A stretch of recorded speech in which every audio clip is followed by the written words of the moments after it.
नमस्कार. RRC नेटवर्कच्या latest बातमीपत्रात आपले स्वागत. अशा आहेत आजच्या हेडलाईन्स. हेडलाईन्स प्रस्तुत करता Marcus the readymade multibrand showroom. सर्वोत्तम quality, fresh stock, latest designs, reasonable rate. LRT college road, Raghuvanshi Mangal Karyalaya के बाजू में, अकोला. 3 घरांचे झाले मोठे नुकसान. मदतीचे काय? सिलेंडरला लागलेल्या आगीत झाली मोठी हानी.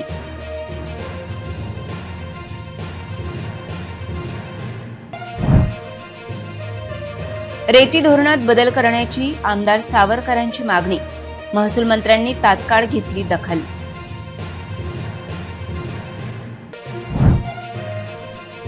हजारो रुपयांच्या पाणीपट्टी देयकांना लागला ब्रेक. RRC न्यूजच्या बातमीचा परिणाम. पाणीपट्टीचे दर घटविले.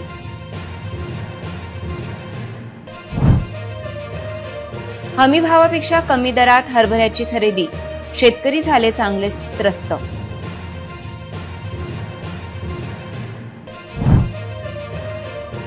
शीतला सप्तमीला शिळ्या अन्नाचा का दाखविला जातो नैवेद्य? हिंदी भाषिकांबरोबर मराठी भाषेत सहभागी. आता सविस्तर बातम्या. अचानक लागलेल्या आगीत काय काय नुकसान होते हे सांगू शकत नाही. आज सकाळी अकोटफैल परिसरात लागलेल्या आगीत संपूर्ण घरच भक्षस्थानी पडले. अशा प्रकारच्या आगीच्या घटनांपासून उन्हाळ्यात बचाव होण्याची गरज आहे. अकोटफैल भागात भारतनगर स्थित टिनाचे कच्चे घर सिलेंडरचा स्फोट झाल्याने आगीच्या भक्षस्थानी सापडले. यामुळे आजूबाजूला खळबळ उडाली. आगीने उग्र रूप धारण केले. आगीच्या ज्वाळा दुरून दिसत होत्या. 2 घरातील साहित्य जळाले. घटनेची माहिती मिळाल्यानंतर अग्निशमन विभागाच्या 2 गाड्या घटनास्थळी पोहोचल्या. परिसरात प्रवेश करायला वाहन चालकाला कसरत करावी लागली. कर्मचाऱ्यांनी आग आटोक्यात आणण्यासाठी प्रयत्न केले. काही वेळाने त्यांना यश मिळाले, परंतु दोन्ही कच्च्या घरातील सामान जळून खाक झाले. बरेच नुकसानही झाले. परिसरातील नागरिक घटनास्थळी गोळा झाले होते. तसेच अकोटफैल पोलीस देखील घटनास्थळी दाखल झाले होते. ज्या परिवाराचे संपूर्ण घर आगीत जळाले त्या परिवाराला प्रशासन व स्थानिकांनी मदतीसाठी पुढाकार घेण्याची गरज व्यक्त केली जात आहे. अकोला पूर्वचे आमदार रणधीर सावरकर यांनी रेती धोरणातील बदलांची मागणी केली होती. ती महसूल मंत्री चंद्रशेखर बावनकुळे यांनी तातडीने मंजूर केली आहे. या बदलांनुसार रेती उत्खननाच्या परवानग्या देण्यासाठी ग्राम पातळीवरील अधिकाऱ्यांना असलेले अधिकार काढून घेण्यात आले आहेत आणि हे अधिकार आता जिल्हा पातळीवर देण्यात आले आहेत. रेती धोरणातील बदलांनुसार ग्रामपंचायत आणि तहसील स्तरावरील अधिकाऱ्यांना असलेले रेती उत्खननाचे अधिकार काढून घेण्यात यावेत. रेती उत्खननाच्या परवानग्या आणि नियंत्रणाचे सर्व अधिकार जिल्हा स्तरावर केंद्रित करण्यात यावेत. या बदलांमुळे रेती उत्खनन प्रक्रियेत अधिक पारदर्शकता आणि कार्यक्षमता येईल असे आमदार सावरकर यांनी सांगितले. यामुळे रेती उत्खननात होणारे गैरप्रकार टाळण्यास मदत होईल असा विश्वास त्यांनी व्यक्त केला आहे. अध्यक्ष महोदय, मंत्री महोदयांचं जे वाळू धोरण आहे ते अतिशय चांगल्या पद्धतीने येऊन राहिलं, सर्व समावेशक येऊन राहिलं. मी बेसिक अडचणीचा विषय मंत्री महोदय आपल्या निदर्शनास आणून देतो. आपलं जे क्रशर टाकणारे मंडळी आहेत यांना संबंधित गावातील ग्रामसेवक आणि सरपंच यांची NOC घ्यावं लागते. अशा अनेक NOC घ्याव्या लागतात आणि इथं शाळा होते, भ्रष्टाचार होतो. म्हणून माझी विनंती आहे की वाळू धोरण आणत असताना तुम्ही क्रश सँडचा उपयोग करून राहिले. अत्यंत एन्व्हायरमेंटसाठी चांगलं काम होऊन राहिलं, त्याच्यामुळे नदीचा ऱ्हास थांबेल. परंतु हे क्रशर टाकत असताना जे परवानगी घ्यावं लागते त्या परवानगीसाठी आपण जिल्हाधिकारी स्तरावर किंवा SDO स्तरावर सिंगल विंडो परवानगी योजना आणणार का? होय अध्यक्ष महोदय, रणधीर सावरकरजींनी सांगितलेलं योग्यच आहे. आम्ही एक खिडकी योजना तयार करून 3 दिवसाच्या आतमध्ये त्या क्रशरला परवानगी मिळाली पाहिजे. एमसँड धोरणात आम्ही टाकलेला आहे. आम्ही इतकं ते सोपं केलं आहे की ज्यांना क्रशर टाकायचं असेल एमसँडचं त्यांनी तातडीनं 3 दिवसात त्यांना सर्व परवानग्या मिळतील अशी व्यवस्था आम्ही करू. महापालिकेने अकोलेकरांना पाणीपट्टी वसुलीचे हजारोंची देयके पाठविल्याची बाब RRC न्यूजने समोर आणली होती. या विषयावर सामाजिक कार्यकर्ते निलेश देव यांनी हा मुद्दा आयुक्त डॉक्टर सुनील लहाने यांच्या समोर मांडताच अकोलेकरांना मोठा दिलासा मिळाला आहे. महापालिकेच्या पाणीपुरवठा विभागाने शहरातील ज्या नागरिकांनी नळाला मीटर बसवले नाही अशा नळधारकांना पाणीपट्टी बिलाचे वाटप सुरू केले आहे। तुर्तास पूर्व आणि दक्षिण झोनमधील नळधारकांना पाणी बिलाचे वाटप सुरू करण्यात आले आहे। महापालिकेने 2017ला नळांना मीटर लावण्याची मोहीम सुरू केली। जे नळधारक नळांना मीटर लावतील त्यांच्याचकडून महिन्याला 120 रुपये पाणीपट्टी, तर ज्या नळधारकांकडे नळाला मीटर नाही त्यांच्याकडून 300 रुपये महिना पाणीपट्टी आकारण्याचा निर्णय घेण्यात आला होता। मीटर लावण्याची मोहीम सुरू केल्यानंतर मीटर रीडिंग घेणे आणि पाणीपट्टीची बिले वितरित करण्याचे काम अनियमित झाले। बिल वितरणाचे काम महापालिकेत कार्यरत वॉलमन, वॉल ओपनर यांना करावे लागणार आहे। पुढील 10 दिवसात मीटर रीडिंगचे काम सुरू होण्याची शक्यता आहे। महापालिकेला पाणीपट्टी वसुलीचे 44 कोटीचे चालू आर्थिक वर्षासाठी उद्दिष्ट असताना प्रत्यक्षात मात्र आतापर्यंत केवळ 20% वसुली झाली आहे। त्यामुळे पाणीपट्टी वसुलीसाठी मनपाला आता आगामी महिनाभरात कंबर कसावी लागणार आहे। त्यामुळे आता हजारो रुपयांचे देयके अदा न करता मनपाच्या कॅम्पमध्ये दुरुस्ती करून घेण्याचे आवाहन करण्यात आले आहे। यंदा शासनाने हरभऱ्याचा हमी भाव हा 5650 एवढा जाहीर केला आहे। मात्र कृषी उत्पन्न बाजार समितीमध्ये सरासरी 5000 रुपये दराने हरभऱ्याची खरेदी होत असल्याचे वास्तव आहे। त्यामुळे क्विंटल मागे 500 ते 600 रुपयांचा भुर्दंड शेतकऱ्यांना बसतो आहे। केंद्रीय मंत्रिमंडळाने हरभरा हमीभाव 2025-26 हंगामात 5650 रुपये करण्यात आला आहे। मात्र शासकीय हमीभाव खरेदी केंद्रांवर हरभरा नोंदणी व खरेदी अद्याप सुरू झाली नसल्याने बाजार समित्यांमध्ये सरासरी 5200 रुपये क्विंटल प्रमाणे खरेदी सुरू आहे। यामुळे शेतकऱ्यांचे 500 ते 600 रुपयांचे नुकसान होत आहे। रब्बी हंगामातील मुख्य पीक असलेल्या हरभऱ्याची सध्या काढणी सुरू असून माल तयार होऊन बाजार समितीत देखील दाखल झाला असून दररोज 2500 क्विंटल एवढी आवक आहे। दरवर्षीप्रमाणे यंदा भावात चढउतार होताना दिसत आहे।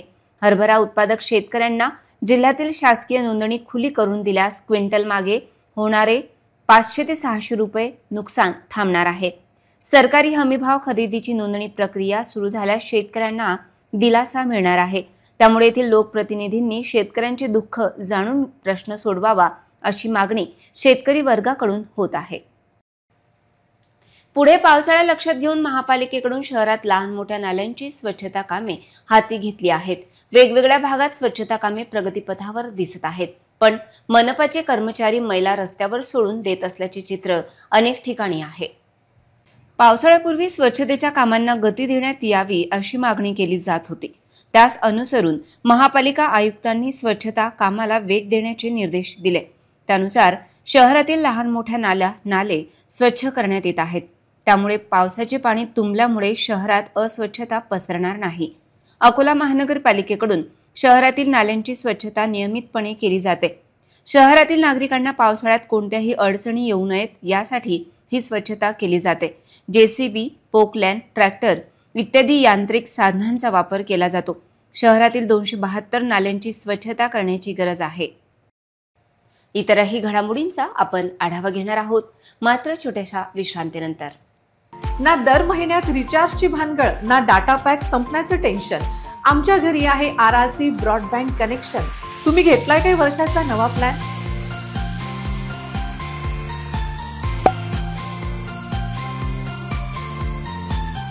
विश्रांतीनंतर पुन्हा एकदा तुम्हा सर्वांचं हार्दिक स्वागत। फॅक्टरीमधून मोटर व लोखंडी साहित्य चोरून नेणारे आरोपी गुन्हे शाखेच्या पोलिसांनी कारवाई करून अटक केली आहे। गुन्हे शाखा युनिट क्रमांक 1 यांच्याकडून पोलीस स्टेशन वलगाव येथील बंद जिनिंग फॅक्टरी येथून इलेक्ट्रिक मोटर व लोखंडी सामान चोरीचा गुन्हा उघड करण्यात पोलिसांना यश आले आहे। शिराळ्यातील रेचा व जिनिंग मध्ये टीनपत्रे कापून त्यामधील रेचा व जिनिंगचे साहित्य एकूण 1,80,000चा मुद्देमाल चोरीस गेल्याने पोलीस स्टेशन वलगाव येथे गुन्हा नोंदवण्यात आला होता। गुन्हे शाखा युनिट क्रमांक 1 येथील अधिकारी व अंमलदार यांनी सदर गुन्ह्याचे घटनास्थळाला भेट दिली असता असे निदर्शनास आले की सदर जिनिंग फॅक्टरी ही बरेच दिवसांपासून बंद स्थितीत आहे। दरम्यान या प्रकरणातील आरोपींनी संगनमताने चोऱ्या करत त्याची विल्हेवाट लावल्याची माहिती पोलिसांनी दिली आहे। अकोला शहरातील भाजी बाजारात कचरा आणि दुर्गंधी ही एक गंभीर समस्या बनली आहे। या समस्येमुळे नागरिकांच्या आरोग्यावर आणि बाजारपेठेच्या स्वच्छतेवर विपरीत परिणाम होत आहे. त्याचा स्थानिक व्यापारावर देखील परिणाम होत आहे. वाढत्या उन्हात भाजीपाला लवकरच वाढतो आणि सडतो. भाजी बाजारात निर्माण होणाऱ्या कचऱ्याची योग्य विल्हेवाट लावण्यासाठी पुरेशी व्यवस्था नाही. काही व्यापारी भाजीपाला आणि इतर कचरा भाजी बाजारात सोडून देतात किंवा तिथेच टाकतात, ज्यामुळे दुर्गंधी पसरते, ज्यामुळे कचरा सडतो आणि दुर्गंधी वाढते. बस स्थानक ते रेल्वे स्थानक रोडवर या दुर्गंधीमुळे लोकांना मोठा त्रास सहन करावा लागतो. भाजी बाजारात नियमित स्वच्छता होत नाही. कचरा आणि दुर्गंधीमुळे डास, माशा आणि इतर कीटकांचा प्रादुर्भाव वाढतो, ज्यामुळे आजार पसरण्याचा धोका वाढतो. दुर्गंधीमुळे ग्राहक भाजीपाला खरेदी करणे टाळतात, ज्यामुळे व्यापाऱ्यांचे आर्थिक नुकसान होत आहे. भाजी बाजारात कचरा व्यवस्थापनाची योग्य सोय करणे आवश्यक आहे. ओला आणि सुका कचरा वेगवेगळा जमा करण्यासाठी योग्य व्यवस्था करावी लागेल. ग्रामपंचायत निवडणूक लढविलेल्या मात्र विहित मुदतीत खर्चाचा हिशोब सादर न करणाऱ्या तेल्हारा, अकोला, बार्शी टाकळी, पातूर तालुक्यातील 347 उमेदवारांना 5 वर्षांसाठी निवडणूक लढविण्यास अपात्र ठरविण्याचे आदेश जिल्हाधिकारी अजित कुंभार यांनी जारी केले आहेत. जात वैधता प्रमाणपत्र सादर न केल्याने 7 सरपंचांसह 133 ग्रामपंचायत सदस्यांना अपात्र करण्याचे आदेश देण्यात आले आहेत. 20 डिसेंबर रोजी ग्रामपंचायत सार्वत्रिक निवडणुकीचा निकाल जाहीर झाला. विहित मुदतीत निवडणूक खर्चाचा हिशोब सादर न केल्याने 4 तालुक्यातील ग्रामपंचायत निवडणूक लढविलेल्या उमेदवारांना पुढील 5 वर्षांसाठी अपात्रतेची कारवाई करण्यात आली.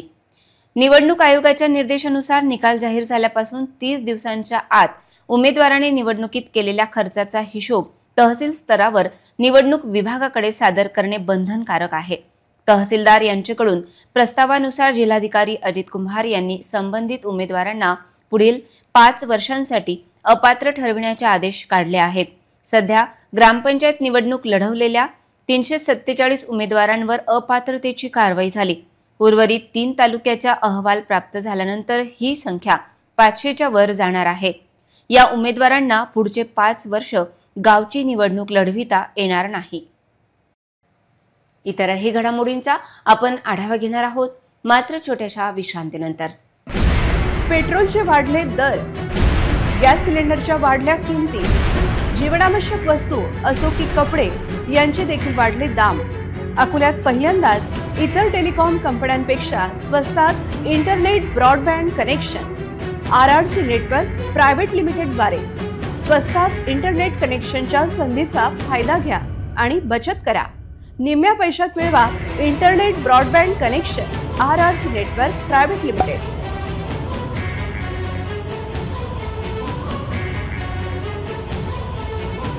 विश्रांतीनंतर पुन्हा एकदा तुम्हा सर्वांचं हार्दिक स्वागत.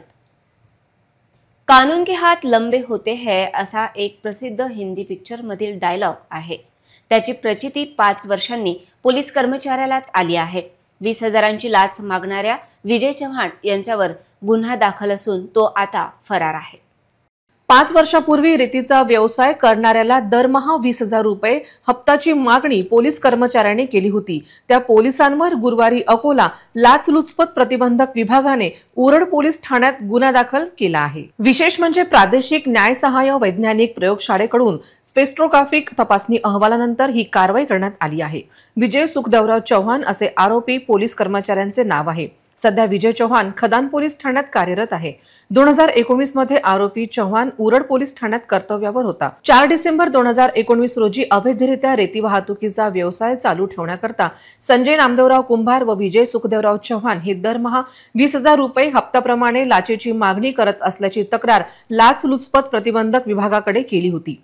तत्कालीन पोलीस निरीक्षक ईश्वर चव्हाण यांनी 8 डिसेंबर 2019 रोजी पडताळणी करून कारवाई केली होती. दरम्यान कारंजा रमजानपूर गावाचे जवळ विजय चव्हाण याने तक्रारदारास 20,000 रुपयाची मागणी केल्याचे निष्पन्न झाले होते. 12 डिसेंबर 2019 रोजी सापळा रचण्यात आला होता. मात्र आरोपीला संशय आल्याने त्याने लाच स्वीकारली नव्हती. त्यानंतर एसीबीने अमरावती येथील प्रादेशिक न्यायसहाय्य वैज्ञानिक प्रयोगशाळेत स्पेक्ट्रोग्राफिक तपासणीसाठी नमुने पाठवले होते. त्याचा अहवाल 5 वर्षानंतर प्राप्त झाला. त्यावरून पोलिसांनी विजय चव्हाण यांच्या विरुद्ध गुन्हा दाखल केला आहे. दरम्यान या प्रकरणात विजय चव्हाण याला निलंबित करण्यात येईल की नाही अशी विचारणा होत असताना तो फरार झाला कुठे असा प्रश्न उपस्थित होतो. कुटुंबातील प्रत्येक सदस्याचे आरोग्य चांगले राहण्यासाठी आज घरोघरी शीतला सप्तमी साजरी करण्यात आली।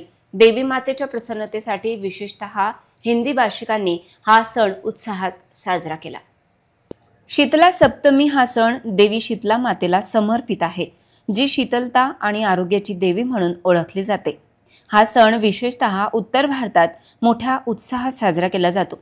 शीतला मातेला स्वच्छतेची देवी मानले जाते। त्यांची पूजा केल्याने कुटुंबात आरोग्य आणि स्वच्छता राहते। हा सण उन्हाळ्याच्या सुरुवातीचे प्रतीक आहे आणि शीतला मातेची पूजा करून शीतलता आणि शांतीची कामना केली जाते। या दिवशी शिळ्या अन्नाचा अर्थात एक दिवस आधी बनवलेला नैवेद्य दाखवला जातो, ज्याला बासुडा म्हणतात। ही परंपरा उन्हाळ्यात शिळे अन्न खाणे टाळण्याचे महत्त्व दर्शवते। शीतला सप्तमीच्या दिवशी महिला उपवास करतात आणि कुटुंबाच्या कल्याणासाठी प्रार्थना करतात। शीतला सप्तमी हा एक महत्त्वाचा सण आहे, जो आपल्याला स्वच्छता, आरोग्य आणि निसर्गाबद्दल जागरूक राहण्याची प्रेरणा देतो। पुन्हा एक नजर टाकूया आजच्या प्रमुख घडामोडींवर। हेडलाइन्स प्रस्तुत करता Marcus the readymade multibrand showroom. सर्वोत्तम quality, fresh stock, latest designs, reasonable rate. LRT college road, Raghuvanshi Mangal Karyalaya के बाजू में, अकोला। 3 घरांचे झाले मोठे नुकसान, मदतीचे काय? सिलेंडरला लागलेल्या आगीत झाली मोठी हानी।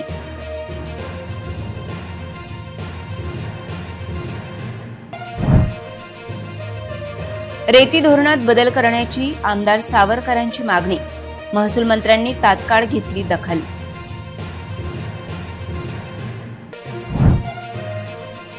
हजारो रुपयांच्या पाणीपट्टी देयकांना लागला ब्रेक, RRC न्यूजच्या बातमीचा परिणाम, पाणीपट्टीचे दर घटविले।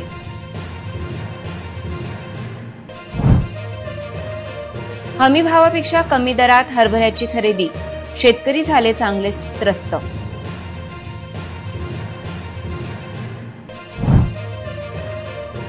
शीतला सप्तमीला शिळ्या अन्नाचा का दाखविला जातो नैवेद्य? हिंदी भाषिकांबरोबर मराठी भाषिक सहभागी। बातम्यांसाठी तुम्ही पाहत रहा RRC न्यूज। 2.25 लाख दर्शकांनी RRC डिजिटल अकोला हे यूट्यूब चॅनल सबस्क्राईब केले आहे, तेव्हा तुम्ही कसली वाट पाहत आहात? तुम्ही पण सबस्क्राईब करा आणि बेल आयकॉन क्लिक करत RRCच्या बातम्या निरंतर पहा। पुन्हा भेटूया लेटेस्ट बातम्यांसह नवीन बातमीपत्रात। तोवर नमस्कार।